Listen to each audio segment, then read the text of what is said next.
I think I was last talking about Matthew being addressed primarily to Jews. Я думаю, что последнее, о чем я вам говорил, было то, что Матфей обращается в первую очередь к иудеям, евреям. But not just to Jews, of course. Но, конечно же, не только к ним. And so we were talking about the reference in Matthew 1, verse 1, the son of David. И мы говорили об ссылке Матфея от 1 глава, 1 стих, и там, где он говорит, что о Христе как о сыне Давидовом. And the people would have immediately thought of the Davidic covenant. И люди начинали, незамедлительно, это наводило их на мысль о завете с Давидом. There would be a son, David, who would reign forever. О том, что будет сын Давидов, потомок Давида, который будет править вечно. And then it says the son of Abraham.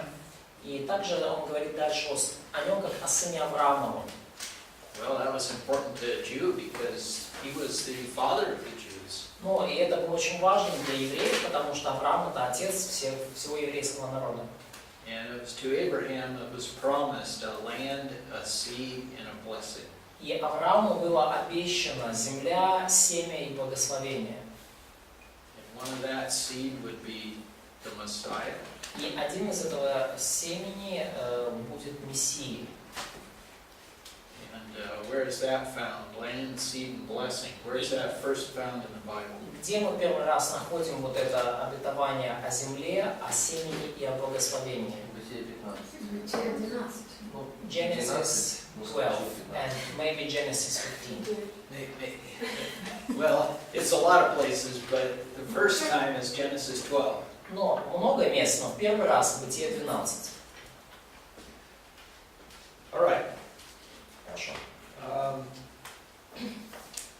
Mark presents Jesus as primarily a servant. Марк, евангелист, в первую очередь представляет Христа как слугу. And Mark writes in a way that is of particular interest to Romans. И Марк пишет таким образом, что в первую очередь его Евангелие интересно римлянам. Romans knew a lot about servants. И римляне знали много о слугах. It said that at the time of Paul, 3/4 of the population of Rome were servants. И ученые говорят, что во времена Павла, во времена, когда писалось Евангелие, 3/4 населения Рима были рабами.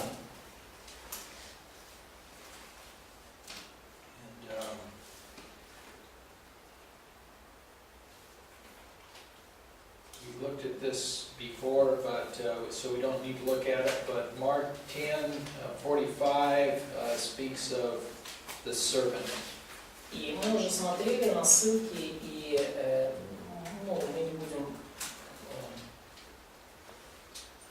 Mark 10:45 speaks of the servant.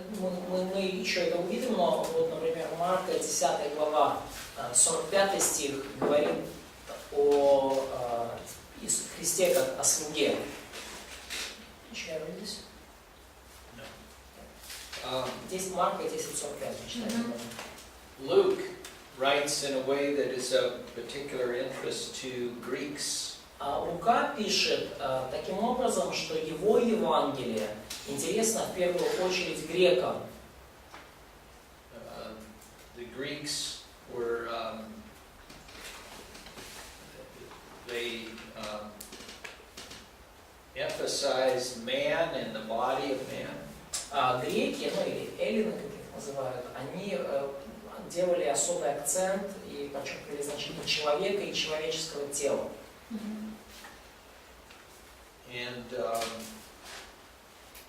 John emphasizes Jesus as God. И апостол Иоанн подчеркивает значение Христа как Бога, роль Христа как Бога. We can think of the first chapter of the book of John. И подумайте, например, о первой главе Евангелия от Иоанна. In the beginning was the Word. В начале было Слово. The Word was with God, and the Word was God. И Слово было у Бога, и Слово было Бога.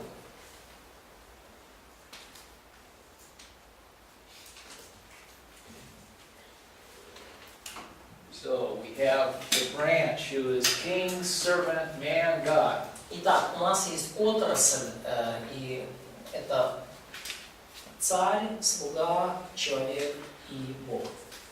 Matthew emphasizing his kingship. Матфей подчеркивает его царство, Mark emphasizing his servant. Марк подчеркивает и делает акцент на нем как на слуге. Luke, the Son of Man. Лука говорит о нем как о сыне человеческом. And John, the branch who is God. И Иоанн говорит об отрасли как о Боге. In each four of these, God, servant, man, or king, servant, man, and God, there are some animals that are often used to signify these four. И также, когда вот мы говорим об этих четырех аспектах, царь, слуга, человек и Бог, используются 4 образа животных, чтобы сделать это более, скажем так, зримым для нас, значимым. The lion is king. Лев как царь. The ox is servant. Ox or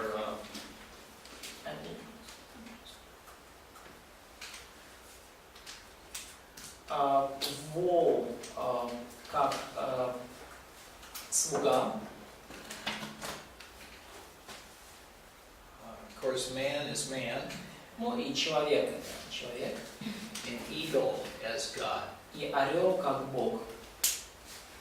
And what I'd like to do now is turn to an Old Testament passage that describes some angelic creatures that have representations of all four of these things. И я бы хотел, чтобы мы сейчас обратились к одному из отрывков Ветхого Завета, который показывает ангела, в котором вот эти 4 существа сочетаются все вместе. And let's turn to Ezekiel chapter 1. И давайте откроем Иезекииля 1 главу. And so as to keep you awake and engaged, I'll let you read it. So we'll start with Vitaly, and Vitaly, will you read from Ezekiel, and we want to read 1 through 10. Ну, чтобы вы не заснули, читать вы из Писания и начнете далее прочитать 1 глава с 1 по 10 стих. В 30 году жизни, в 5-й день 4-го месяца, когда я был среди пленников у реки Кева, небеса раскрылись, и я видел Божье видение. В 5-й день месяца, шел 5-й год пленения царя Иехонии, слово Господа было к священнику Иезекиилю, сыну Узия, у реки Кева, в стране Вавилонян. И там на нем была рука Господня. Я смотрел и видел смерч, который надвигался с севера. Огромное облако с сверкающими молниями, окруженное сиянием. Посреди огня было нечто, подобное сияющему металлу. В огне были подобие 4 живых существ. Обличием они походили на людей, но у каждого из них было по 4 лица и 4 крыла. Ноги у них были прямыми, а ступни ног, как у теленка, и сверкали, как отполированная бронза. Под крыльями, а на 4 их сторонах у них были человеческие руки. У всех их были лица и крылья. И крылья их соприкасались одно с другим. Каждая из них двигалась прямо перед собой. Передвигаясь, они не оборачивались.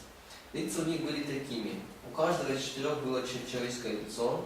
На правой стороне у каждого было лицо льва, а на левой стороне лицо орла. У каждого из них было по лицу орла. Такими были их лица. Крылья у них были простерты. Это 10, да? Да, 10. Да.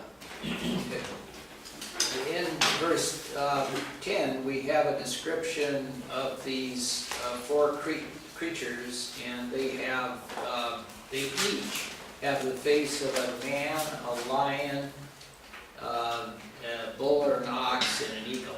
И в 10 стихе мы видим лица всех вот этих 4 творений, и это лица льва, вола, ну, вол, бык, телец — это синонимы, да? Льва, вола, человека и орла. So they are in the presence of God. И вот это все, это присутствие Божие мы здесь наблюдаем.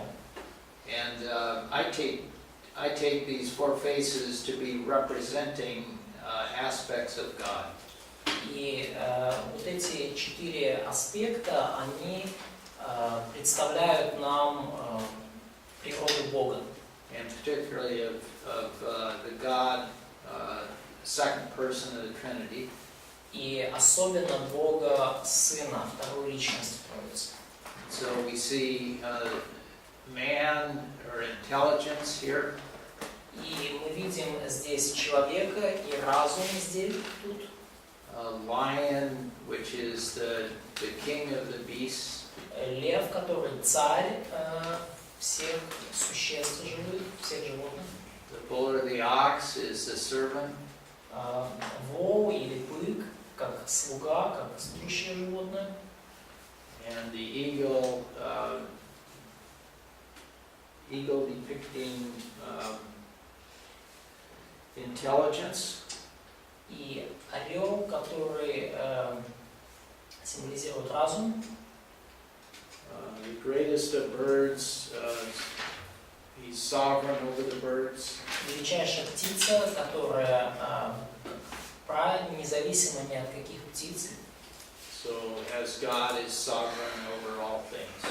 Точно так же, как и Бог ни от кого не зависит и суверенен и правит над всем творением. The other place that we see these same four is in Revelation. И другое место, где мы видим ту же четверку, это в книге Откровения. So let's look at Revelation chapter 4. Откровение 4 глава.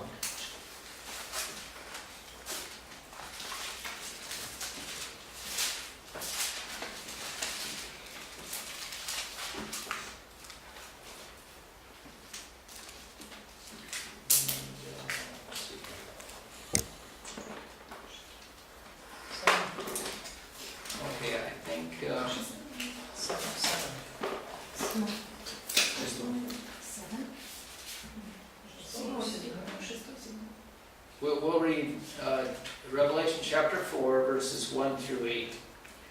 Прочитаем всю 4 главу Откровения с 1 по 8 стих. So, Masha, you want to read that? Маша?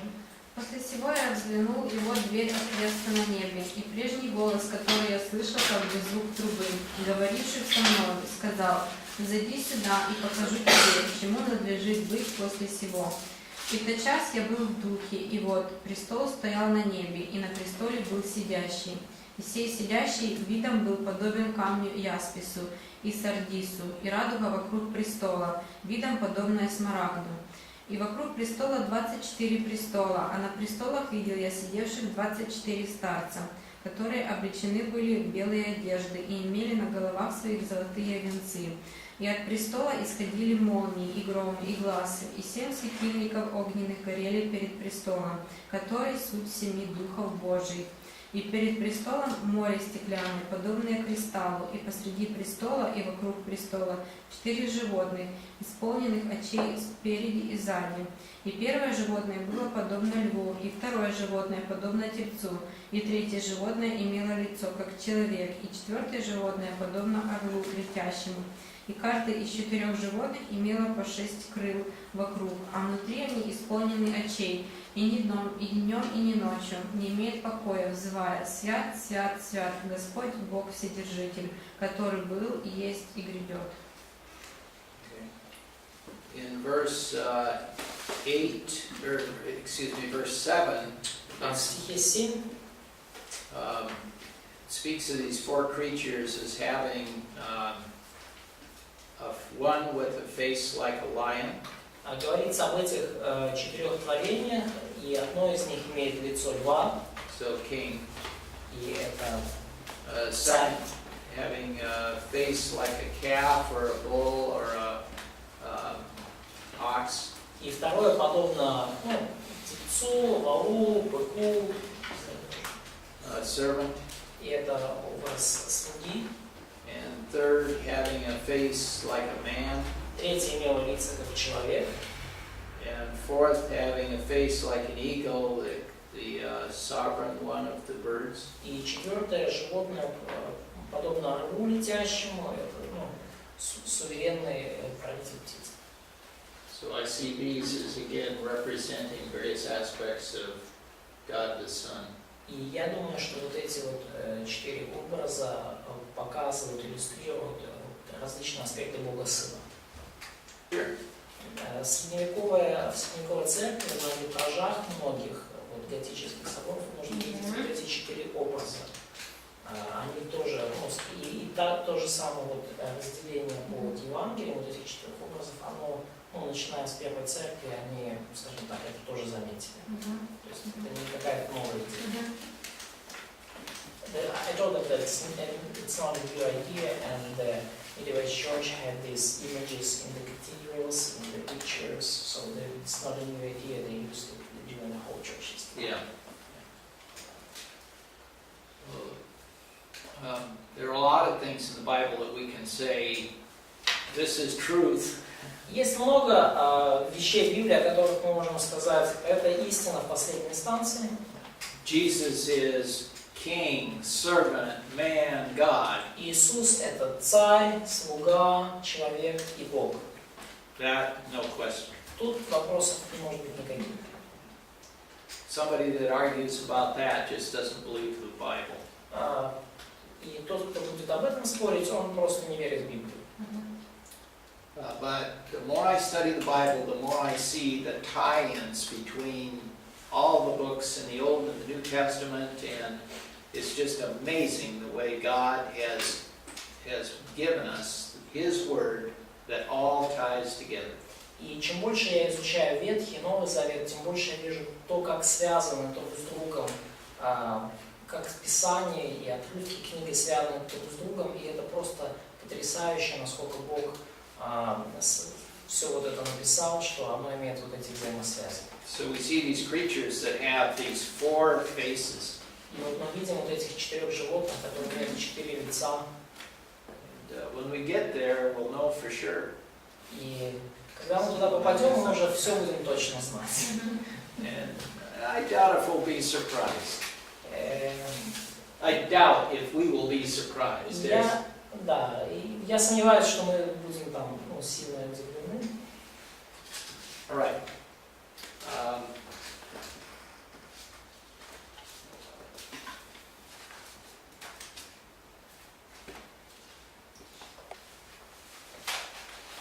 Okay, next, the emphasis of the four writers. И дальше мы рассмотрим акценты четырех этих писаний, четырех писателей. And in Matthew, we see a lot of sermons.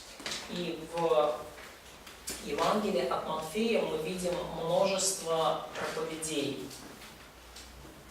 Matthew emphasizes Christ's sermons. Матфей, он делает акцент на проповедях Христа.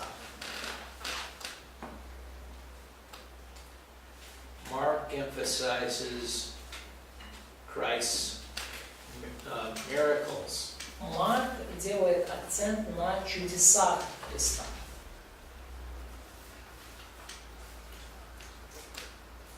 Luke emphasizes his parables. У Луки акцент на притчах Христа. And John emphasizes his doctrines. И Иоанн подчеркивает доктрины Христа. So John 11 through 17, just full of doctrine or teaching. И Евангелие от Иоанна с 11 по 17 главу особенно просто наполнено доктринами и учением, доктринальным учением. here's an interesting fact. И интересный факт. Luke has 18 parables. В Евангелии от Луки 18 притч. Guess how many John has? А как вы думаете, сколько у Иоанна?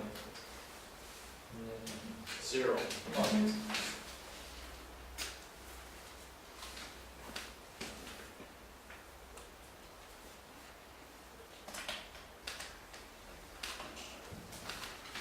Okay.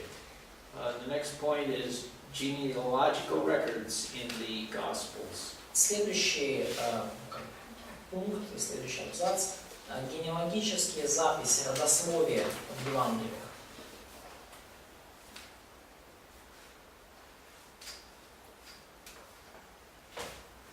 John has no genealogical record. У Иоанн вообще не пишет никаких родословий, не содержит родословия его Евангелия. Does God in his divinity have genealogy? Иисус — это Бог, показывает, как Бог показывается там, и у Бога не может быть родословия. Of course not. Ну, может ли Бог иметь родословие? Ну, конечно, нет. So John is emphasizing the deity of God. И Иоанн подчеркивает божественность. In Mark, there is no genealogical record.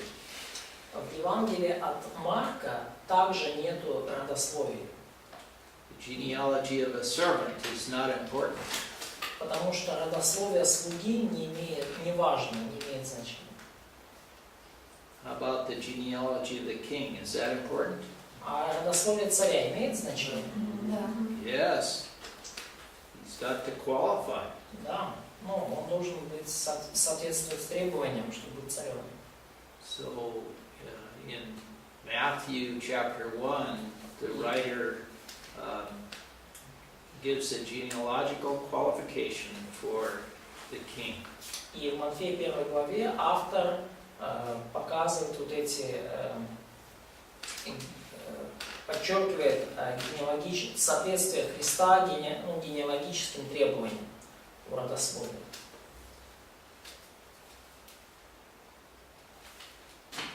In Luke is the genealogical record of Jesus the man. И в Евангелии от Луки это генеалогическое древо Христа как человека. So that'll trace his genealogy through his mother Mary. И и там подчеркивается его родословие по материнской линии. And Matthew traces the genealogical record through his father, who gives him the right to the throne, his earthly father. То есть в Евангелии от Луки идет речь о родословии Христа по материнской линии, по линии Марии. В Евангелии от Матфея речь идет о родословии по линии земного отца Иосифа. We'll talk more about that later. И мы об этом поговорим больше позже.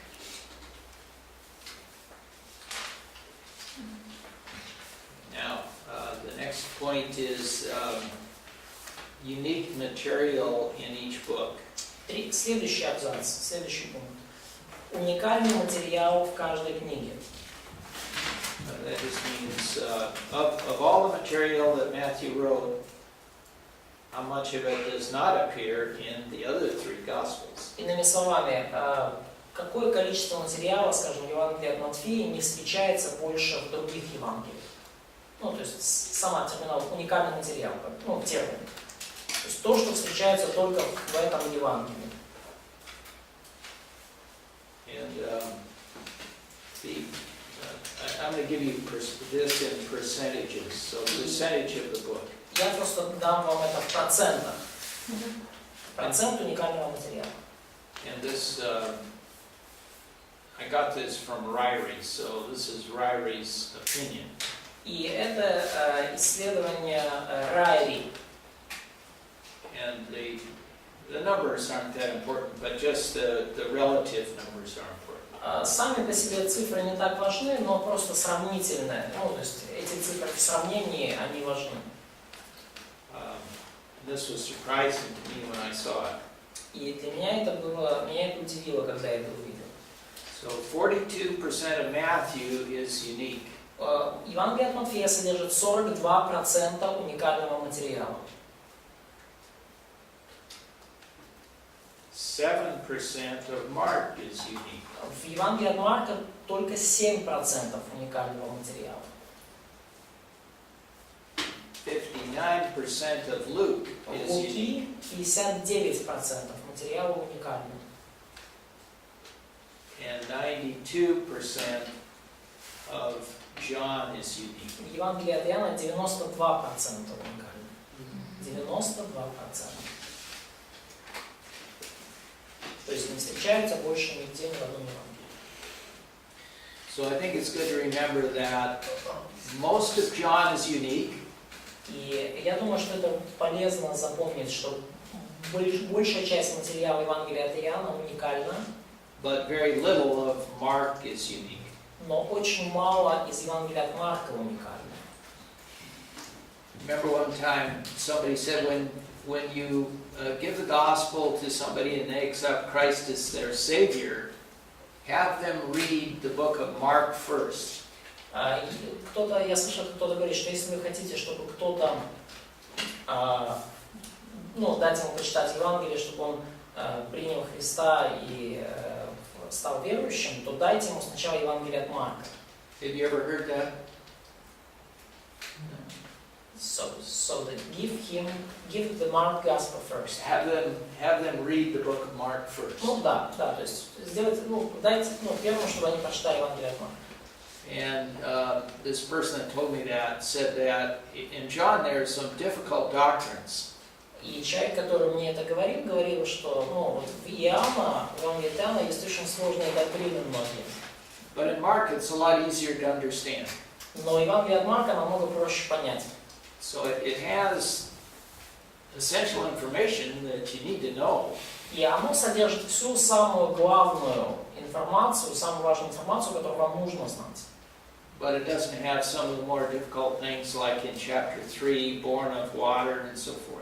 Там нету таких сложных мест, как, например, в Иоанна 3 главе, что там рожденный от воды и дух. Okay.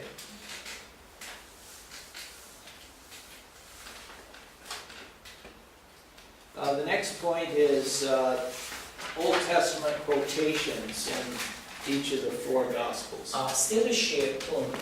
Цитаты из Ветхого Завета в каждом из 4 Евангелий. And again, the relative numbers are what are important now here, not the absolute numbers. Опять же, важны не абсолютные числа, а сравнительные числа. Числа в сравнении. So this again comes from the Ryrie Study Bible. И эти цифры также взяты из учебной Библии Райри. And he says that there are 53 quotations in the book of Matthew. So Matthew quotes the Old Testament 53 times. И он пишет, что Евангелие от Матфея цитирует Ветхий Завет 53 раза. 53 цитаты из Ветхого Завета в Евангелии от Матфея. Mark quotes the Old Testament 36 times. Марк цитирует Ветхий Завет 36 раз. Luke quotes the Old Testament 25 times. Лука 25 раз. And John quotes the Old Testament 20 times. Иоанн цитирует Ветхий Завет 20 раз.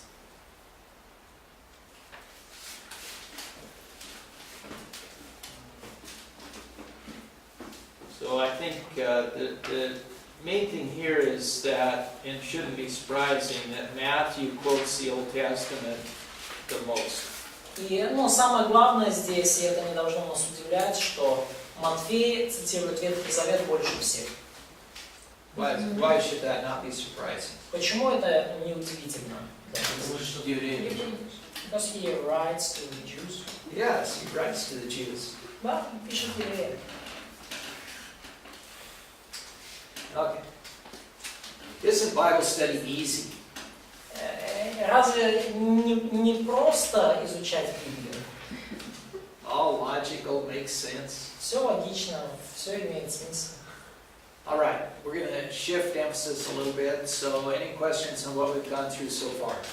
Мы сейчас немножко сместим акцент, поэтому есть ли у вас вопросы по тому, что мы изучали до этого момента? Okay. Now, I want to talk about the political situation at the time Jesus came to earth. Whoops.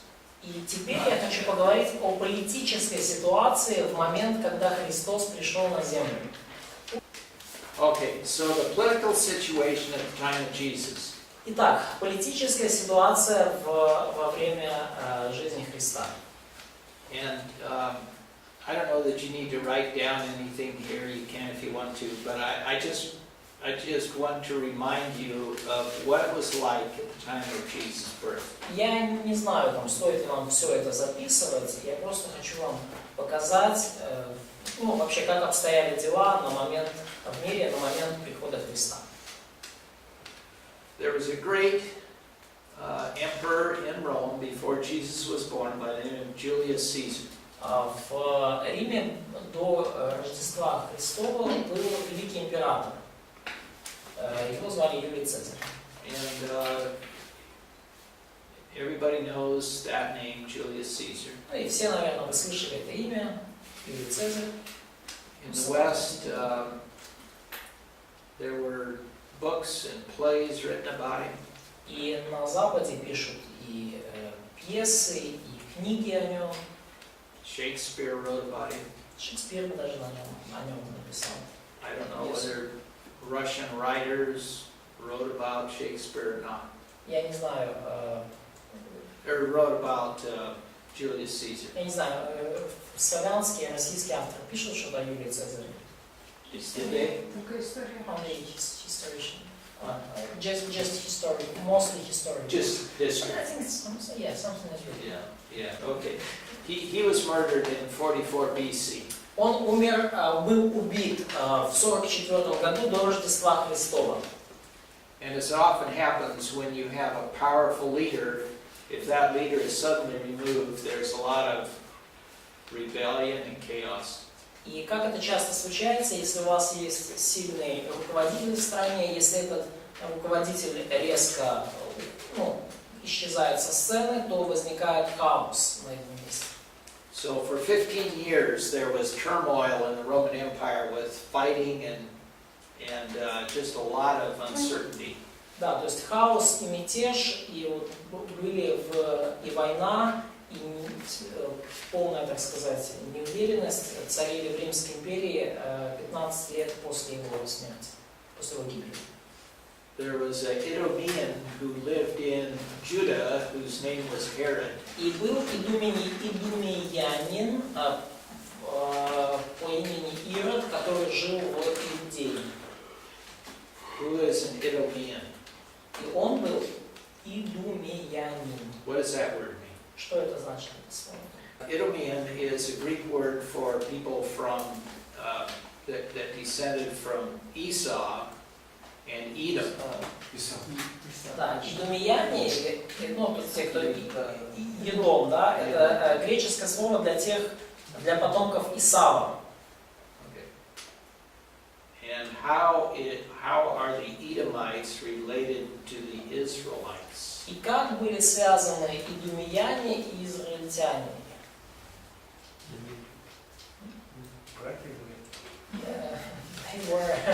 Идумеяне гнобили Отношения, да, как были родственников, братья. They were brothers in the beginning, but their relationship was bad. Yes. So the second year students all know this very well. Все студенты-второкурсники должны это знать. Хорошо. Okay. So out of there were two twins born. They were Jacob and Esau, right? Родились два ребенка, двойняшки, Исав и Иаков, да? So you have Abraham, Isaac. И есть Авраам, Исаак. Isaac has two sons, Jacob and Esau. У Исаака два сына, Иаков и Исав. Jacob was the Israelite, or the Jew. Esau the Edomite. И Иаков, ну как, или позднее Израиль, да, отец израильтян, евреев, а Исав это прародитель всех вот идумеян в Едоме. Okay. By the time of Julius Caesar, there were Arabs that had come in to Edom and chased all the Edomites out. There was edict. They were Arabs. Да, во времена Юлия Цезаря пришли арабы в Едом и сказали всем идумеянам: убирайтесь отсюда. Арабы это Измаил. Arabs, so the descendants of Ismail. Yes. Измаил. Да, потомки Измаила. То есть они прогнали всех идумеян из Едома. So now the Edomites have no place to live. A lot of them fled to Israel. И теперь у идумеян нету где жить, и многие из них сбежали в Израиль. And since now it's a Greek-speaking world, Greek culture world, they're called Edomians. Ну и теперь уже, поскольку это грекоязычная культура и грекоязычный мир, то теперь они уже называются, ну, как идумеяне. Да, то есть не Едом, а идумеяне. So here we have Herod. Jews don't get along with Edomites, Edomites don't get along with Jews. И вот и у нас есть ситуация, когда иудеи не сообщаются с идумеянами, и идумеяне не сообщаются с евреями. But Herod flees Judah because there's a lot of turmoil and goes to Rome. И вот эти арабы,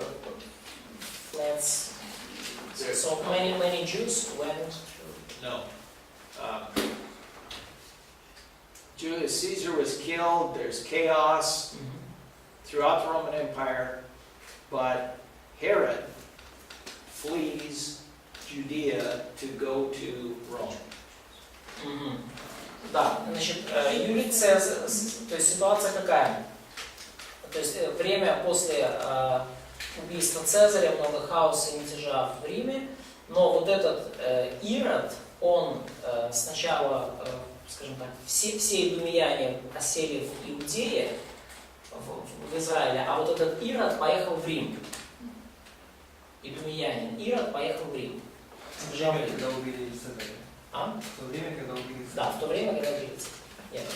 While Herod was there, he was commissioned or appointed to be the king of the land of Israel. И пока Ирод был там в Риме, ему было поручено стать, царем, руководителем вот этой всей Израильской области. So now he comes back as the ruler of Israel. И теперь он уже возвращается из Рима в Израиль как руководитель Израиля. But he's working for the Roman government. Но работает он на римское правительство. And he, of course, doesn't like Jews, but he's the king. Но, конечно же, он не любит евреев, но теперь он царь. So to try to gain their allegiance, he starts spending a lot of money. И для того, чтобы завоевать их приверженность, он начинает тратить много денег. And he decided the best way to win over friends here in this country that I'm king of is to rebuild the temple.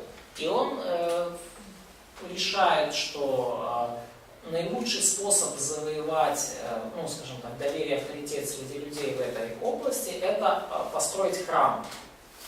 So he started the improvement of the temple.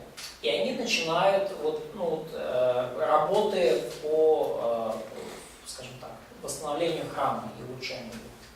And he did a wonderful job. И он отлично справился. And there are a lot of the Jews who were very impressed with the work he did. И многие евреи были очень впечатлены с тем трудом, который он совершил, касательно храма. And the money he spent. и деньгами, количеством денег, которые он потратил. So he bought some friends, but a lot of the people still hated him. То есть таким образом он завоевал и, можно сказать, купил себе многих друзей, но многие все равно его ненавидели. And this is the guy that the wise men appeared to and said, "Where is this king of the Jews?" И это тот самый человек, к которому пришли вот эти вот волхвы и спросили его, где царь иудейский.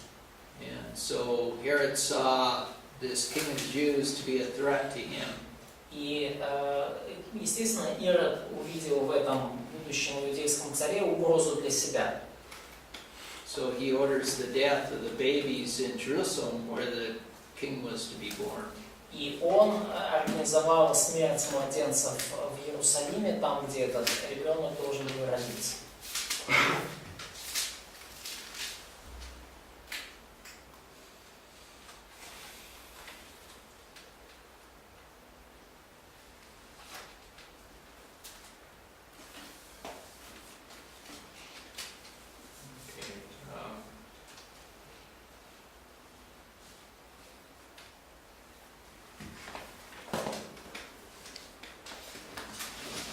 That's enough on the political situation, unless you have any questions. Ну, в принципе, это достаточно, чтобы вы поняли политическую ситуацию, и, может быть, у вас есть какие-то вопросы. There were Jews also that were involved in politics in the nation, and they were called the Sanhedrin. Были также евреи, которые были вовлечены в политическую жизнь Израиля. What's the name of them?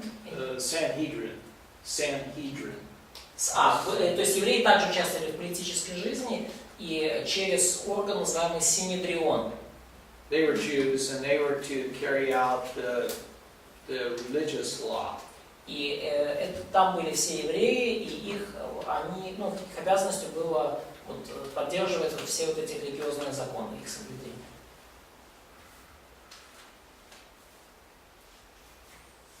So you had Herod and people who worked for him carrying out the civil law of Rome, and then these Sanhedrins carrying out the military law, or the